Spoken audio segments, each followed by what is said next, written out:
Okay, good afternoon, everyone. My name is Sabrina, and on behalf of Choice, I'd like to welcome you to today's program, Pivoting eBook Acquisitions, Librarian-Publisher Collaboration in a Disrupted Purchasing Environment, which is sponsored by Oxford University Press. This session is one in a series of sponsored webinars from Choice that addresses new ideas and developments of interest to the academic library community. I'll just put a couple links in the chat where you can register for upcoming webinars and watch previous webinar recordings. Before we get started, I'd like to point out just a few features of the webinar software. All attendees who join the presentation are automatically muted and your cameras are off, so don't worry about generating any noise or feedback. We got that taken care of for you. In the main area of the screen, you can follow along with the presentation materials. To adjust the size of the slides or video, you can use the divider in the middle of the screen to slide the sizes to your liking. We are using the Q&A feature today. Please use it to submit any questions or comments for our speakers. We'll answer as many questions as we have time for at the end of the presentation, so please do type your questions into the Q&A as they occur to you. Also, there's closed captioning available for today's session. To toggle the automated captions on or off, please use the CC or Show Captions button on the bottom panel of your screen. You can also turn on automated translation for the captions by clicking the arrow button, toggling on translation, and selecting your preferred language. Last, please note that we are recording today's program and everyone who registered should receive a follow-up email with a link to the recording. And with that, we are ready to get started. So I will now hand it over to Trisha. Oh, great. Thank you so much, Sabrina. Thank you for having us. Hi, I'm Trisha Hudson. I'm the head of library marketing here at OUP. Here I'm based in our Cary, North Carolina office. Thank you to everyone who's joining us live, and we can see those numbers coming up now. I also want to say a special thank you to anyone who's watching this in recording. I think last I looked, we had over 20 countries that people were coming from who are going to be listening to this today. Obviously, we're doing this in North America and approaching this topic with a North American perspective, but we really hope this will resonate with everyone else and as we talk about this changing ebook marketplace. So over the last 12 months, we have seen a lot change in the ebook acquisitions environment with some pretty big changes. Certainly, ProQuest announced that they would no longer be selling perpetual access on eBook Central. And then last autumn, EBSCO announced that they're no longer going to be selling EBSCO ebooks via Oasis or Rialto. And I think librarians and publishers have all been working together to respond to these changes and to help libraries meet their patrons and users' needs. So today, to our next slide, we want to bring together a librarian and a representative from Oxford to discuss these ebooks acquisitions models and these channels and have a clear understanding of what different options are for libraries and how libraries can be realigning their purchasing. I'll be moderating this and be doing sort of questions and answers with our speakers. And then at the end of the presentation, I'm going to be handing this over to Molly Hanson, my colleague, who's going to be taking your questions. So please do be putting those in the Q&A as they're going along, and Molly will be queuing them up for the end of our talk. So before we dive in, we'd love to quickly do a quick poll. Oh, do I need to go one more? We've got two poll questions for all of you, and if you can answer these, we'll be sharing the results with everyone. Our first question is, how many separate vendors do you currently use to acquire ebooks? And we have some ranges there. And then the second question is, what modules do you use to acquire ebooks? And you can see the different options of firm orders, approval plans, EBA, DDA, etc. So we'll give everybody a minute to answer those questions.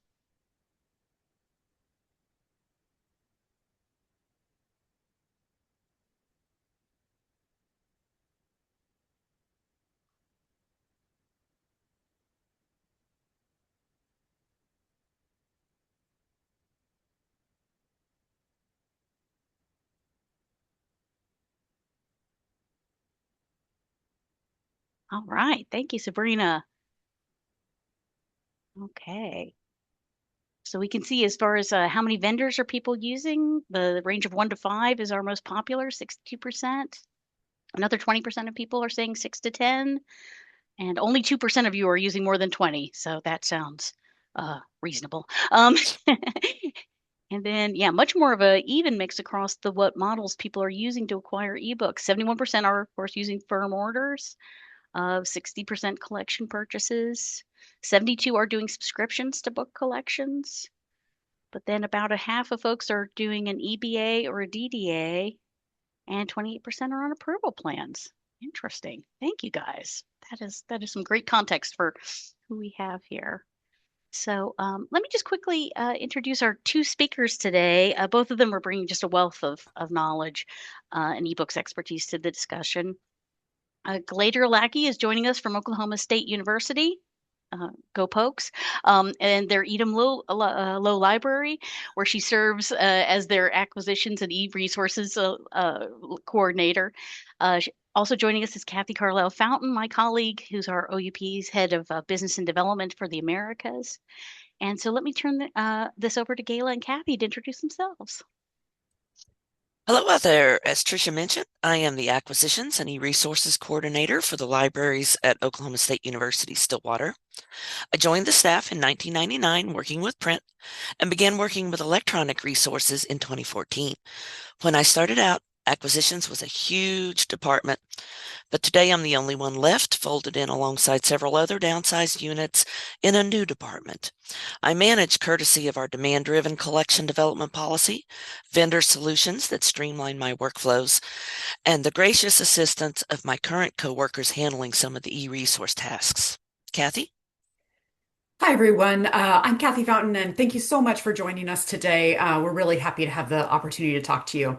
For my expertise, I joined Oxford's Americas sales team 9 years ago after spending nearly 20 years working as an academic librarian. And over the course of my career, my roles always touched on collection development. I was a selector. I ran a collection development operation for a branch library. I was a program manager for a consortial ebook project and have worked in a selling capacity with libraries and consortia and helped them manage what they get from Oxford.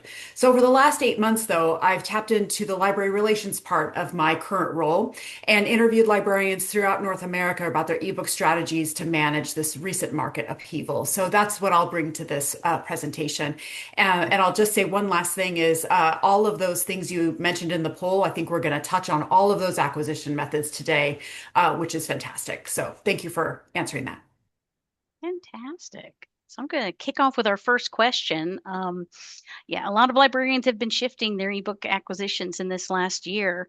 What are the priorities that are guiding your response to this disruption in the marketplace? Well, our priorities are unlimited access, preferably DRM-free and perpetual, for the best price.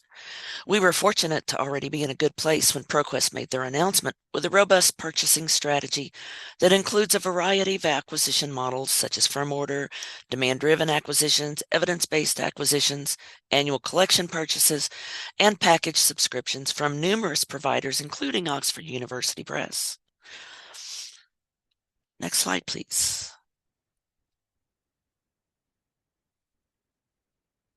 Next slide, please. Thank you. So this slide shows I mined our Gobi purchases for the past decade and broke it down by the number of titles by each provider type.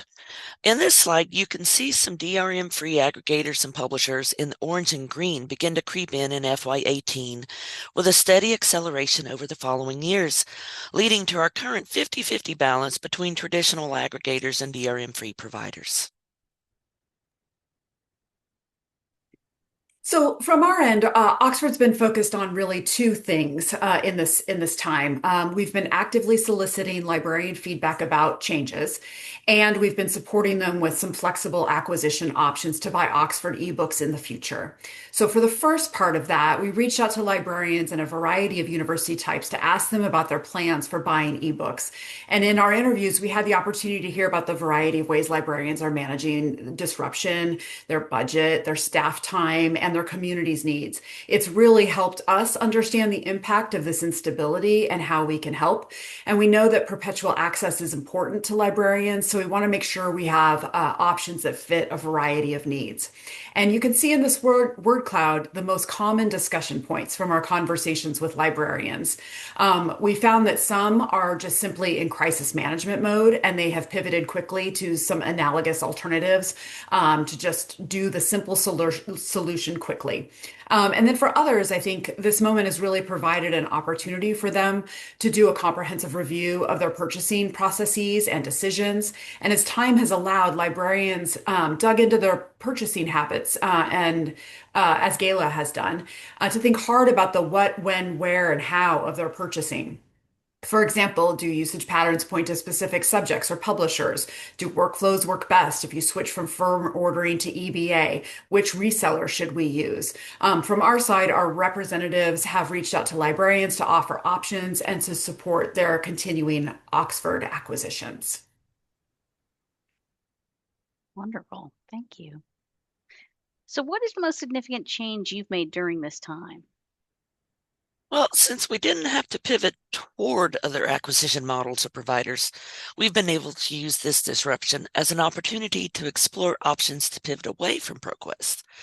For example, if a title is only available from ProQuest or EBSCO, we'll prefer EBSCO if they offer unlimited access. We've also canceled some ProQuest subscriptions, and in some cases replacing them with comparable products from competitors. And finally, we discontinued our DDA program with ProQuest. The biggest undertaking really has been working with various providers to get dual hosting set up. Lots of strategic conversations, spreadsheets of titles flying back and forth, ERM management. We own about 15,000 titles from ProQuest and have been able to transfer about 20% of that collection to other platforms. For us, we've heard from many librarians who did something really similar to you, Gayla. We've continued to support monographic acquisitions in all the ways that we previously did before those announcements, but we were looking to see what we needed to do to provide a smooth transition after June 2026. And we've ended up focusing, working with librarians to set up dual hosting for their ebook central purchases on our platform. Librarians told us they felt insecure about their access to those purchased books. So we wanted to make sure they knew we were honoring their investment. We were a safe harbor for those purchases. So more than 100 libraries so far have already worked with us to get dual hosting set up. So they will enjoy unlimited access, consolidated usage, and better turnaway insights for Oxford content by accessing the content on our Oxford academic platform. Great. So Gayla, what's the balance that you have between that aggregator purchasing and the publisher purchasing? Well, considering all of our perpetual access acquisition models, it's about 95% publisher and DRM-free aggregators such as JSTOR and Muse. Now, considering only a la carte purchasing, about 2/3 of our title purchases are from publishers and DRM-free aggregators. Now, this chart here is really interesting. I included our unmediated purchases, the DRM-free DDA and EBA, shown in dark blue, to emphasize how important these acquisition models are to our collection development strategy, comprising 38% of our purchases last year. Then we have the traditional aggregators in red, orange at 36%, followed by the publishers in yellow with 21%, and finally, a la carte purchases from DRM-free aggregators in black at 5%. This share of our a la carte purchasing is so very small due to the wealth of titles available via our DDA and EBA plans. So when is the time when buying content from those aggregators preferable? Well, a lot of university and small presses utilize publisher platforms as well as aggregators to host their content. Unfortunately, the publishers usually ask significantly more than an aggregator for unlimited access to those titles. If the option is DRM-free from a publisher for $600 or unlimited from an aggregator for $200, we'll go with the aggregator. There are some presses that are only available via aggregators. And finally, only aggregators offer DDA programs. And we'll share a little hack for the audience out there. To compensate for DRM restrictions on traditional aggregator platforms, we've adjusted the settings to simulate DRM-free access by extending the download period for unlimited access titles to 6 months.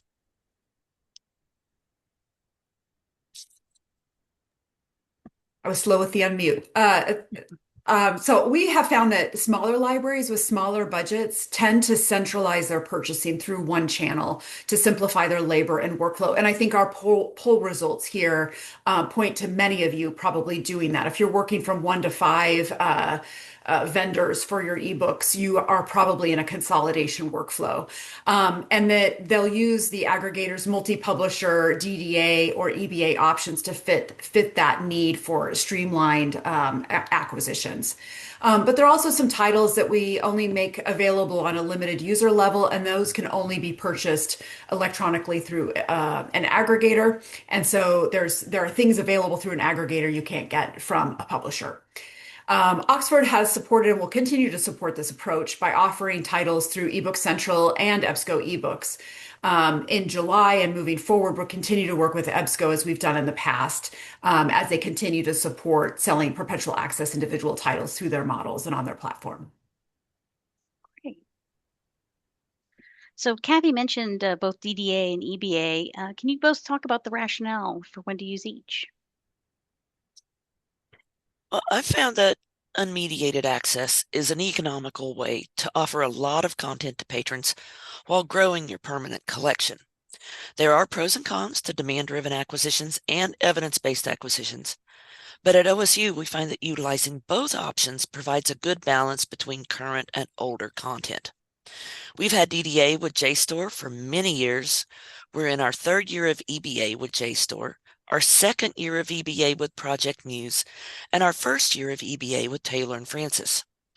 Unmediated access via aggregators also provides a treasure trove of data to identify hotspots for publisher collection purchases. Now, DDA pros and cons. DDA can be a very economical way to replace an underperforming e-approval plan if your DDA plan is managed by a reseller such as Gobi. Customers can opt to send eligible e-approval selections to a DDA pool instead of purchasing the title upfront. DDA also offers newer publications that may not be available in EBA plans. Often, a patron only wants 1 or 2 chapters from a book. Rather than purchasing the book up front to only have it used once, the patron gets what they need without triggering a purchase. And finally, DDA lets staff spend less time on firm order transactions. For OSU, every firm order requires work from a minimum of 2 staff members, some of it duplicative, whereas DDA purchases have fewer touch points.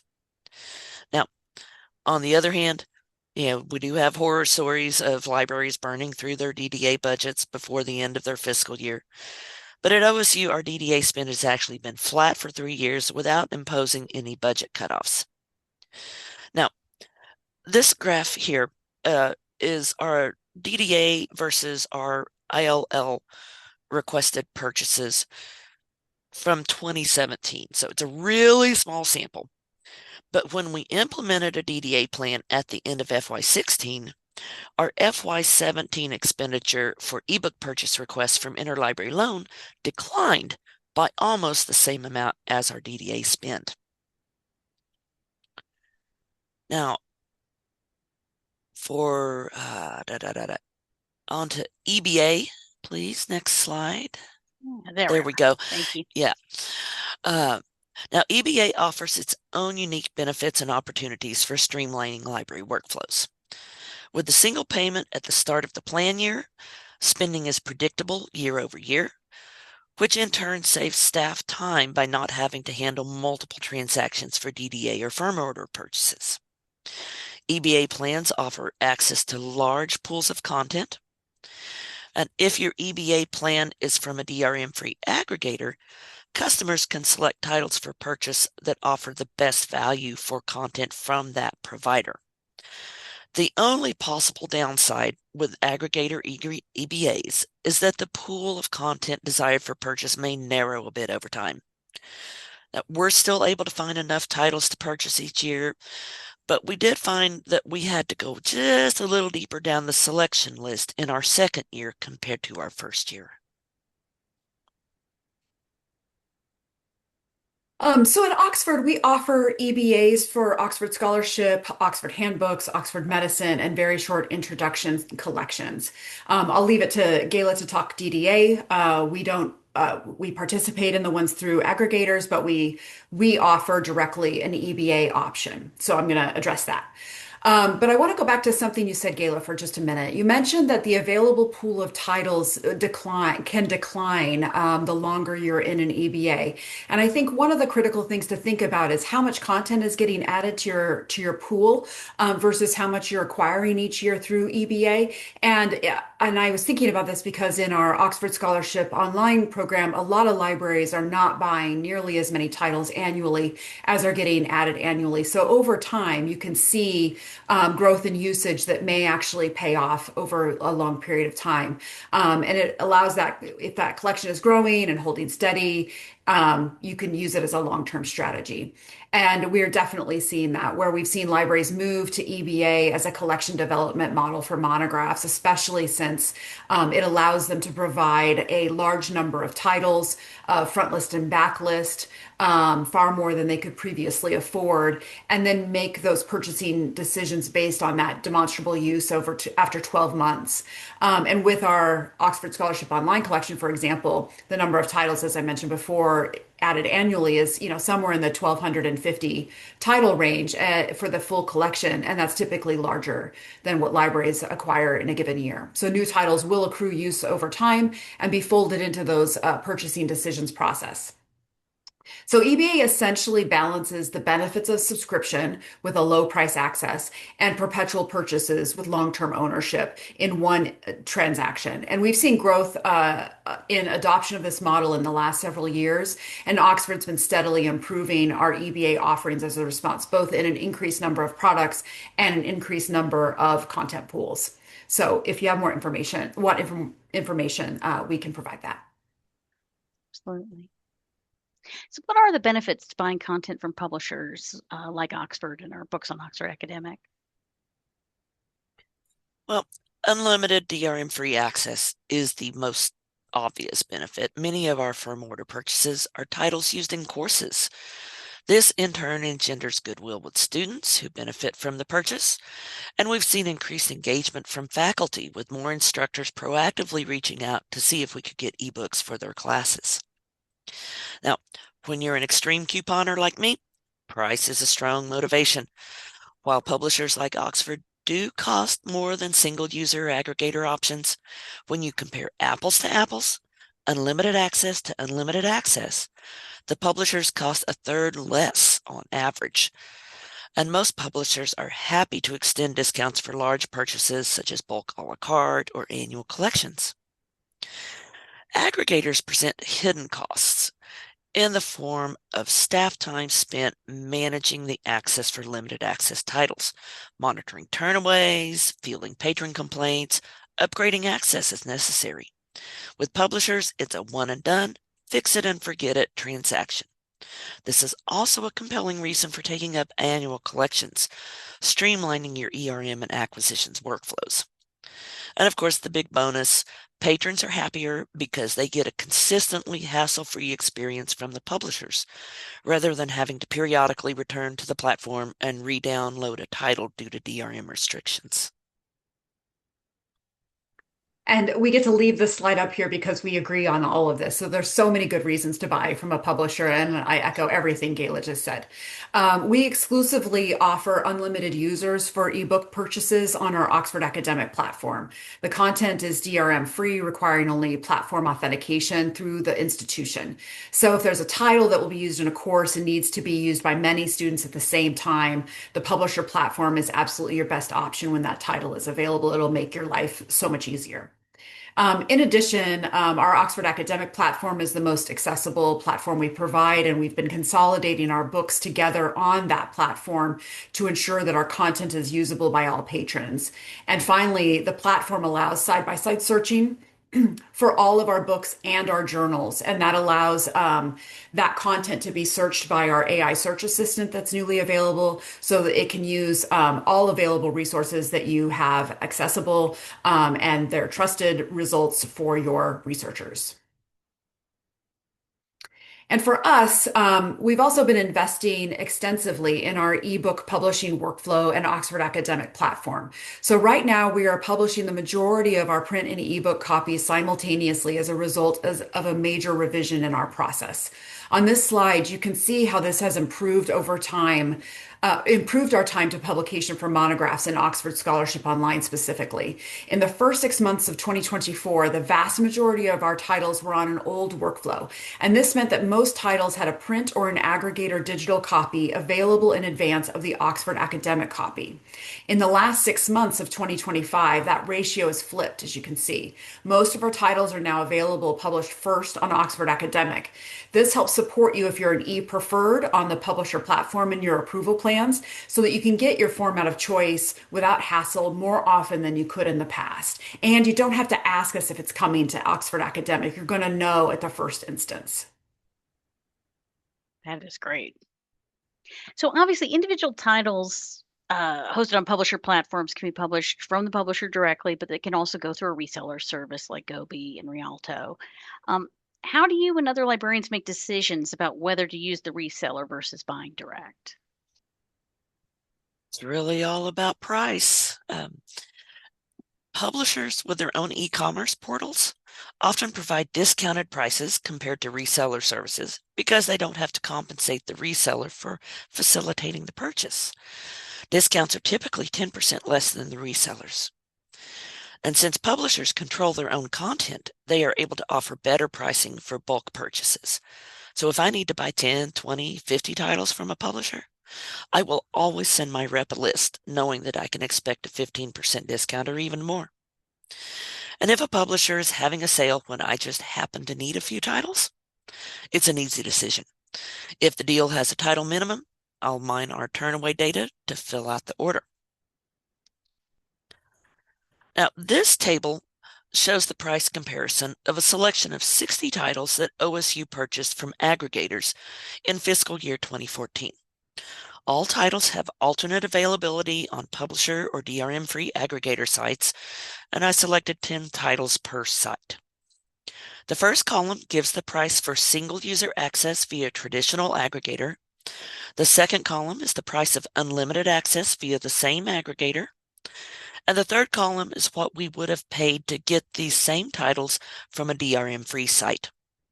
The fourth and fifth columns have the price percentage above the aggregator single user price and below the aggregator unlimited user price, respectively. Finally, the last row shows the average cost per volume for aggregator single user, aggregator unlimited user, and DRM-free options. The bottom line is that for a very meager increase in investment, libraries can offer their users the ease of DRM-free access.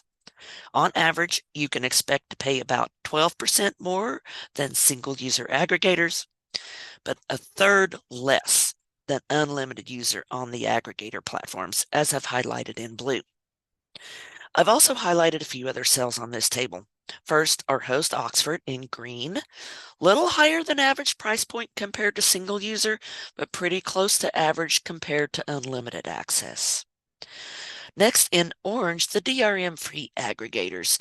This one was shocking to me because the 10 titles in the sample actually cost less than single user access on the aggregators. And finally, our host there in green, and on a per title basis, the average cost of single user aggregator access is just a little over $157, while the average cost of DRM-free providers is only $20 more. Another big advantage is workflow streamlining. Resellers offer numerous helpful services for streamlining acquisitions and ERM workflows, such as management of DDA plans with weekly title lists for loading into your ERM, brief mark records with embedded order data for bulk import into the customer's ILS, and EDI invoicing, Efficiency, if I just need to get one title right now, or the provider doesn't offer e-commerce, or their e-commerce site isn't working, my reseller is always there to handle my orders just as they did for our 733 ebooks last fiscal year. Some institutions may have procurement rules imposed on them by their procurement office and are restricted to limited to working with just a few vendors. So the reseller offers that compliance. And finally, another hack for you, working with a good reseller that provides broad provider selection makes it easy to comparison shop, even if you don't make your purchase from the reseller. So many of the librarians I talk to think about two different things, pricing and workflow, much as Gayla just described, when they're making their decisions. And the resellers, from an Oxford perspective, provide a valuable service that publishers can't replicate. So they centralize ordering in an e-commerce site so that multiple individuals at an institution can select books with a minimum of coordination and paperwork. And their system provides ordering history to prevent duplicate orders. And they can automate a decision tree for approval purchases. None of that is available directly from Oxford, for example. And our reseller partners fill that gap. The resellers also offer some additional services related to metadata in order to make the discovery setup easier. Resellers and publishers have also established practices to work together, like our automated ordering feeds and activation. And so really we're quite complementary in these ways and really do work as partners. So on the other hand, the pricing from individual titles from resellers is fixed, and we have the same price for a title through each reseller. So it's the same price that we provide to that reseller, whereas the price from us could be slightly different. And you can work with publishers if you're looking for special pricing considerations that can only be agreed by publisher representatives. Oxford can support your ebook purchases with related services too. We provide KBART and MARC records and partner with discovery services to ensure libraries have the metadata they need and can get it the way that they want it. And I can announce hot off the press too that we just implemented automatic KBARTs, which allows Ex Libris, OCLC, and TDNet customers to produce records that match your Oxford holdings. So you can actually set up a feed that regularly refreshes what you've purchased from Oxford and get it into your workflow. So to sum up, we know that you make decisions that work for you. So we want to make sure our titles are available through the acquisition methods you want. And that's why we have strong partners in these other businesses that are complementary to what we do so that you can make your buying of Oxford content as easy as possible. I love the hoorays for automated KBART. Yeah, we're all very excited about it. That's wonderful. So Kathy, you mentioned that Oxford offers flexible acquisitions models. Can you lay out what that might mean? Sure, sure. On the next slide, we've got a chart here of a snapshot of all of our acquisitions models. So you don't have to just buy perpetual access collections. You can buy title by title, individual titles from a variety of subjects across multiple kinds of products. You can do evidence-based acquisitions with us, and you can also just subscribe to certain sets of content over a long period of time. So all of those are available, and it's really just a matter of what your priorities are, what your budget allows, and what we can, and working with you to deliver what you need. Yes, thank you. So as I mentioned previously, we work with our partners to offer all of these options. So in terms of flexibility, we have flexibility for your choice of where you acquire. So we sell our individual titles to institutions through EBSCO eBooks, and we'll do so on eBook Central through the end of June 2026. And libraries can buy individual titles hosted on the OUP platform through our reseller partners like Gobi, Oasis, and Rialto. And this mix of options allows us to support diverse strategies. So we have libraries who will continue to buy aggregator copies to streamline their acquisitions workflows. And we'll continue to see libraries buy collections directly from Oxford sales reps or via their reseller approval plans and firm orders. So we know that will continue, and we support all of those methods. And for this period, we are offering, which we've never done before, dual hosting for those aggregator purchases on the eBook Central platform. So we want to support you and activate any title that is available on Oxford Academic for you. And this consolidation, by having all of your Oxford titles available on that platform, will provide you with confidence in your ownership, improve your usage and turnaway insights, and ensure that future purchases don't duplicate prior ones. So that work you might have done where you're like, oh, I bought a copy on EBSCO or ProQuest, and I bought this title from Oxford, but I have to double check I haven't bought that from this other place. If it's all activated in one place, we are not going to sell you that content a second time. We'll just know you have it and it will be removed from that pricing. And if you're interested in this option, do reach out to your sales representative to discuss it. We have a process we can put it through to match titles and get them activated very quickly. So another benefit of centralizing purchasing on a publisher platform and why some of this flexibility is really important, why we see it as important, is that it allows you to partner with our sales representatives, your sales representatives, to talk about insights and have them help guide your recommendations based on a full picture of engagement. So I wanted to point out what that actually looks like in practice. So here you see an example of one of our standard institutional reports highlighting which products and subjects see the biggest use and the most turnaways over time. So if you activate all prior purchases on Oxford Academic, we get a more accurate picture of total demand at your library. We can give you insights that tell you really what those gaps are and help you fill them. And our reps can discuss the trends, provide you with custom package options to address unmet needs. And we're presently working with to improve our internal data so that we can spot sub-collection hotspots in your collection. So you may see something here like that's religion, but maybe we're looking at a religion and feminism as an area of interest. We might be able to zero in on that very specific topic and get you something. Or maybe you're interested in a history module, but it's unaffordable and your patrons are generating a lot of turnaways against revolutions and rebellions. We can quote that title list and get you a purchase with really high impact. And we're really excited to see this roll out in the coming months. So stay tuned on that one.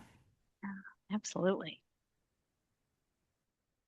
Well, thank you so much, Gayla and Kathy, for this, for sharing all these ideas. I'm hoping this has given everyone a lot to think about. So we're going to be turning things over to Molly for our questions very short. Yes, claps. We'll be turning this over for some Q&A in just a minute. But before we do that, we've got 2 more poll questions for everyone. That first question is, what new strategy are you interested in considering for adoption now that we've had this conversation? And you'll see there the different options: purchasing titles on publisher platforms, subscription to book collections, EBA, DDA, and then buying content on aggregator platforms with any model. And then the second question, and I think we're saying you can put in your top 2, put in more if you feel strongly. But what factors are most influencing your decisions to purchase online books from a vendor and aggregator or publisher right now? So we'll give you guys a minute to answer those 2 poll questions.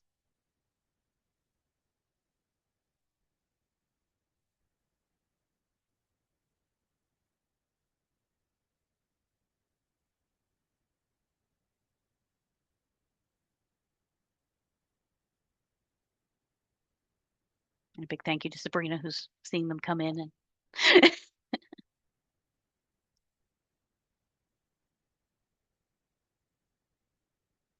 okay, we have results. So it looks like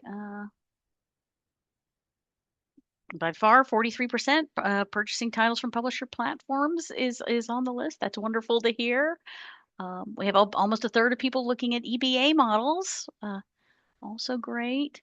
Looking at the aggregators is at 13%. People interested in DDAs at 11%.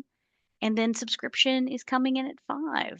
So great. And then to our second question, no surprise there. Price is the biggest factor for 78% of people who've answered, but that ease of integration into your library's ILS and ERM is at 51%, and right behind that, DRM-free and ability to download. And then ease of purchase coming in at about a third, and availability of EBA, DDA at 12. Thank you all so much. That is great feedback. So I think now we're going to turn to Molly to do the Q&A. Molly, can we pass it over? Absolutely. Hi, everybody. Can you hear me okay? Yes, we can. Great. All right. So we do have some questions coming in, but just to get us kicked off, Kathy, my first question for you is, you mentioned reaching out to librarians to check in on their plans for the year. When you spoke to them, what trends surprised you as you were talking with them? Yeah, I think that's a great question. As I mentioned at the start of this, I've been with OUP for 9 years, so I haven't been an acting librarian since about 9 years ago. And when I was there, when I was in working as a librarian, I was with a consortium, and we ran an enormous DDA project that was on behalf of our consortium. And I was there during the short-term loan crisis, where the prices went from 10% per short-term loan up to 25%. And we made some major changes in our operations, and I know many others did. My thought was that that had substantially reduced the number of DDAs broadly. That I really anticipated. I did not anticipate the number of DDAs that would exist in libraries today. Now, for Oxford, we offer EBA to libraries, as we discussed, but we do allow our ebooks to be included in DDA plans, but we don't offer short-term loans. So I guess I thought more of it would be that sort of arrangement, but I think there is still more DDA than I expected and more investment in that. So the librarians told us that they really liked having those multiple publishers on a single platform. That part didn't surprise me, but I just expected it would be more firm ordering. But what they really did rely on were the auto purchases, a lot like what Gayla was talking about. And in one particular librarian in Canada at a comprehensive institution said that she basically broke down their budget by 1/3 on DDA, 1/3 on approval, and 1/3 on firm ordering. So really they had 2/3 of their budget automated, so that they were acquiring content without much intervention. And so that was just fascinating to me. Definitely. Thank you so much, Kathy. That's really helpful. My next question is coming back to the polls that we had at the beginning about numbers of vendors that librarians work with. Gayla, I was curious what your answer to that question is.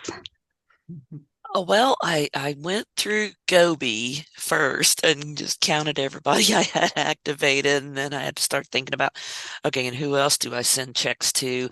And I came up with 22, 23 if I count Salem Press, although they're not primarily an ebook vendor. You just buy the print and you get the free ebook. So, yeah, 23. There you go. So you'd be in that top category that we had in that Yes, poll. I'm in the 2%. Well done. Thanks, Gayla. Actually, our next question is for you, coming off of the audience Q&A. Gayla, how did you transfer your ProQuest titles to other platforms? Did you repurchase them or did you do something else? Oh man, that's a great question. So, multiple avenues to getting that. Initially, after ProQuest's announcement, I was actually approached by 2 different providers saying, hey, we'll transfer your ProQuest stuff to our platform. And then that got me to thinking. And so I then emailed several other providers and said, hey, they're doing it. Are you going to do it too? And most of them have said, yeah, sure, send us a list. Haven't had to pay a dime. There you go. Thanks, Gayla. Excellent. Our next question is actually for Kathy. I think you've covered some of this throughout the presentation, but how do you purchase individual ebooks from Oxford? Yeah, I can definitely answer that. So, um, you can purchase, if you are a Gobi customer, you can order books through Gobi. We provide them there. We provide them through Oasis and Rialto at this moment, and will through June 2026. You can also contact your rep, and your rep can put through orders for you. There you go. Multiple ways. That's Thanks, right. Kathy. And yeah, we have one more question for Gayla about hosting fees. Um, so it says, I think if we purchase a book, just want to know how librarians are working with hosting fees. Well, we only have two providers that are charging hosting fees. And they're really nominal, honestly. Most providers that do charge hosting fees, they have a capped model. So once you own more than X number of titles, then your hosting fee isn't going to go up anyway. But like I said, I mean, it's meager. There's one, and I'm not going to name any names, but one provider we pay $1,200 a year for their hosting fee. The other provider, we pay $500 a year. And we've got a lot of content on both of those platforms. So we really haven't had to complain or push back on the hosting fees. Although, I mean, I think you absolutely should if you think that you're being charged unfairly or ridiculously. Like a lot of them will say, well, as long as you continue to have, say, active journal subscriptions, then we'll waive the hosting fee. So my advice is ask for whatever you want. Ask for more than you think you can get, because ultimately the publishers want to keep getting your business, and a lot of the times they'll negotiate with you and find a solution that's going to fit your budget. And let me just add real quickly that for Oxford ebooks, there are no hosting fees. So there are a couple of products where we charge update fees, but they're ongoing subscription products like our Oxford Research Encyclopedias or our Oxford Bibliographies online. And those fees cover new content being added to the purchase that you made at one time. So you make a big upfront purchase that gets you what's existing, and then the update fee is for the future. Those are also capped. But for individual ebooks, monographs in Oxford handbooks, Oxford handbooks, monographs in Oxford Scholarship Online, Ox Medicine titles, none of those have ongoing fees. They're one-time purchases. Thanks, Kathy. Yeah. Actually, I've got another question for you, Kathy. Is Oxford Academic the platform that has the most titles to purchase for individual titles? I think so. That's a great question. I It is a good don't know question. that I know exactly. I mean, there are going to be titles that we sell through aggregators that we don't sell on our platform. Often they're things like texts or um, um, things that ha that we have selected to be on a DRM model. There's certain categories of content that has that. But there's also things that we just sell as collections that you aren't going to get there. So I don't know what the breakdown is. I can tell you that we have like 30,000 Oxford Scholarship Online titles. I couldn't quite quote the number of Oxford Handbook titles off the top of my head, but it's a lot. Lots of other titles on our platform. So, Trisha, if you know the number, or Molly, if you know the number off I the I top of my have a head, that would be suspicion that great. I have a suspicion that the answer might be yes to this question, but yeah, we can I mean, definitely yeah, follow up with the asker of the yeah. question to confirm. Oxford has a lot, but just a hack to kind of figure it out on your own. Um, if you have access to your library's ERM, to the management side, you can look at the collections from different publishers and get kind of an idea of how many titles they have. Just what I've seen, generally the long established publishers have a much bigger catalog than newer publishers. So, your Oxfords, your Taylor and Francis, your De Gruyter have huge catalogs. Definitely. Thanks, Kayla. Actually, the next question is for you, Gayla. There you go. How do you distinguish between your EBA and DDA titles and own titles in your ILS? Well, it depends on who's looking. Um, so, on the staff side, I use different collections to put different kinds of content. Like some providers are really good about giving specific collections to ERM providers. So like, JSTOR, they have a DDA package, they have an EBA package. But others, not so much.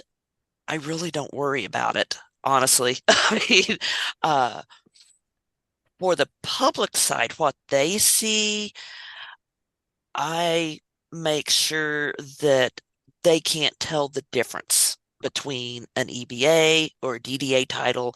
I will rename what package name displays on the public side. So, if say JSTOR, okay, we've got DDA, we've got EBA, and we've got lots of perpetual access. Well, from the patron's point of view, it just says JSTOR ebooks. That's all they see, no matter how we're sourcing the title on the back end. That makes sense. Definitely keeping it easy for the user. Excellent. Gayla, I've got another question for you. Are you doing approval or selection plans for ebooks at this point, or are you focusing on other purchase models like DDA, EBA, etc.? We used to have an e-approval plan, but we discontinued that in, I believe it was 2019 or 2020, something like that. So really the DDA and the EBA, the unmediated access, is a big chunk of as far as number of titles that we're making available. But we've also got collection purchases as well, and that is also contributing a large number to our ongoing perpetual access purchases. That makes sense. Thanks, Kayla. All right, I've got a question for Kathy. You mentioned unlimited users for Oxford Academic, and I think this question may be broader. Are ebook purchases from Oxford for unlimited users? Yes. Yeah, great. Yeah, we don't have any simultaneous user limits that we can sell for anything on Oxford Academic. That's journals, that's books. Yeah. Thanks, Kathy. All right, let's see. Here's a question back for you, Kathy. Does Oxford include health and medical ebooks for current practitioners, residents in a clinical or hospital setting that offer the EBA model? We do. We have an Oxford Medicine Online collection with a number of titles that are specific for clinical medicine. And yeah, so we can provide information on that. You'll also see them as part of our feed in your reseller catalog. So if you are a Gobi user or Oasis or Rialto and you search for clinical medicine titles, they will come up. But certainly, if you're looking for coming to us directly, you're asking after Oxford Clinical Medicine, or excuse me, Oxford Medicine Online. Gosh, yep. I talk too fast. Thanks, Kathy. And kind of a similar question relating to Gobi. If we decide to move ebooks from eBook Central to Oxford and we order an Oxford title through Gobi, will we know if we already have purchased it? If you buy a title through Gobi, Rialto, or Oasis, we know you've purchased it if you're buying on the Oxford platform because that reseller sends us your order. We activate your order on our platform, and that becomes part of your Oxford holdings. If you have bought a title previously on a ProQuest platform and you have not gone through a process to get those holdings activated on Oxford Academic, we have a zero visibility of those owned titles. So that's a good argument for working with us to get those loaded so that we can make sure we have visibility of that for you. That makes sense. Thanks, Kathy. Yeah. I think we have time for just a couple more questions. Gayla, we have a question for you. You mentioned that you did not exhaust your DDA revenue 3 years going. Why not? And can you talk more about that? That's a great question. The short and sassy answer is that we don't have a preset spend. Um, but the more detailed answer, so our DDA spend has been flat for 3 years. It's been just about the same every single year. And I meant to dig into this a little bit more, but totally forgot. But my hypothesis is that because of our EBA and DDA programs, or our EBA programs, that we're getting so much content there. And when we first implemented our EBA, I did see a lot of titles that had been previously in our DDA pool become part of our EBA pool. So I think we've maybe swapped out some expenditure. I think That that's makes sense. pretty common for a lot of libraries. That's what I've heard is that they look at sort of their overall DDA pool after a time and find there are these pockets, right, where they're buying a lot of content and spending a lot of money for that content, and then they can make a choice to leverage that value and do something like an EBA that gets them more titles for the same price, but then they still get to own titles at the end of it. So I think a lot of libraries are making some different decisions to manage that budget. Thank you both so much. It actually is time for us to come back to the wrap up, if that's okay. But we do have some other questions that we'll respond to after the webinar. But thank you both for your answers so far. And I think it's over to you, Kathy. Is that right? Yep, that's right. So thank you all for those great questions and for your attention today. We really hope that you got a lot out of this and are really ready to tackle this project if you have not already. If we could go to the next slide real quick. I just wanted to close out by offering just a sum up of how we can assist you.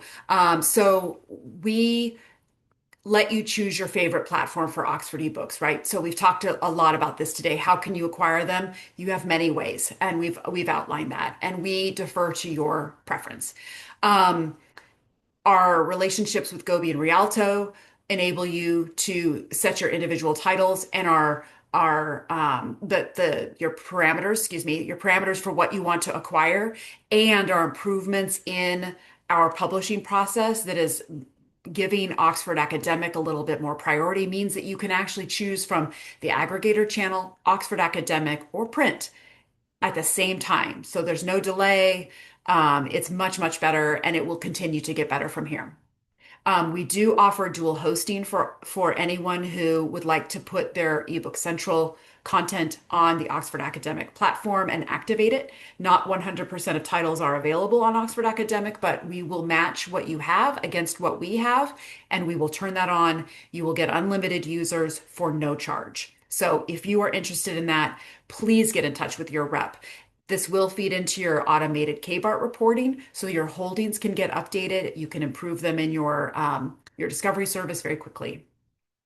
Our fiscal year ends in March, and so we are offering a 30% title by title discount through March 27th. So that if you are interested in doing some sort of big bulk purchase for TBT, and TBT is title by title, individual title. Sorry, that is Oxford slang, I think. But if you want to buy individual titles and you are interested in, what your hot spots are, reach out to us. We can get you a quote for things that you're interested in.